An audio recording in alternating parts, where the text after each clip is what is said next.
ನಗರದಲ್ಲಿ ಟ್ರಾಫಿಕ್ ಕಿರಿಕಿರಿ ನಡುವೆ ವಾಹನ ಸವಾರರಿಗೆ ಈಗ ಪಾರ್ಕಿಂಗ್ ಬಿಸಿ ತಟ್ಟಲಿದೆ.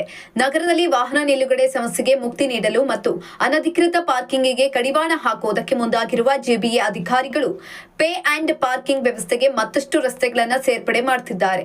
ಈಗಾಗಲೇ ನಗರದ ಅನೇಕ ರಸ್ತೆಗಳಲ್ಲಿ ಪೇ ಅಂಡ್ ಪಾರ್ಕಿಂಗ್ ಜಾರಿಯಲ್ಲಿದೆ. ಇದಕ್ಕೆ ಇನ್ನಷ್ಟು ರಸ್ತೆಗಳನ್ನು ಸೇರಿಸಲು ಸಿದ್ಧತೆಯನ್ನ ಮಾಡಿಕೊಳ್ಳಲಾಗ್ತಾ ಇದೆ. ಹೊಸ ಪಾರ್ಕಿಂಗ್ ನೀತಿಯ ಭಾಗವಾಗಿ ಬೆಂಗಳೂರು ದಕ್ಷಿಣ ವಲಯದ ಜಯನಗರದ ಬರೋಬ್ಬರಿ 42 ರಸ್ತೆಗಳನ್ನ ಪೇ ಅಂಡ್ ಪಾರ್ಕಿಂಗ್ ವಲಯಗಳನ್ನಾಗಿ ಗುರುತು ಮಾಡಲಾಗಿದೆ. ಈ ರಸ್ತೆಗಳಲ್ಲಿ ಇನ್ನು ಮುಂದೆ ವಾಹನ ನಿಲ್ಲಿಸಬೇಕಾದ್ರೆ ನಿಗದಿತ ಶುಲ್ಕ ಪಾವತಿಸುವುದು ಅನಿವಾರ್ಯವಾಗಲಿದೆ. ಈ ಮೂಲಕ ಪಾಲಿಕೆಯು ತನ್ನ ಆದಾಯದ ಮೂಲವನ್ನ ಹೆಚ್ಚಿಸಿಕೊಳ್ಳುವುದಕ್ಕೆ ಮುಂದಾಗಿದೆ. ಪಾಲಿಕೆಯ ಈ ನಿರ್ಧಾರದ ವಿರುದ್ಧ ಸಾರ್ವಜನಿಕರು ತೀವ್ರ ಅಸಮಾಧಾನವನ್ನ ವ್ಯಕ್ತಪಡಿಸುತ್ತಿದ್ದಾರೆ.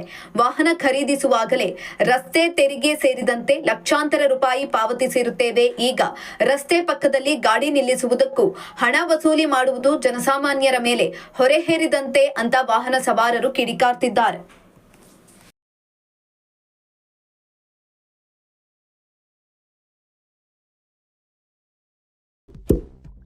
ಇಂತಹ ಇನ್ನಷ್ಟು ವಿಡಿಯೋಗಳಿಗಾಗಿ ಲೈಕ್ ಮಾಡಿ, ಫಾಲೋ ಮಾಡಿ, ಶೇರ್ ಮಾಡಿ.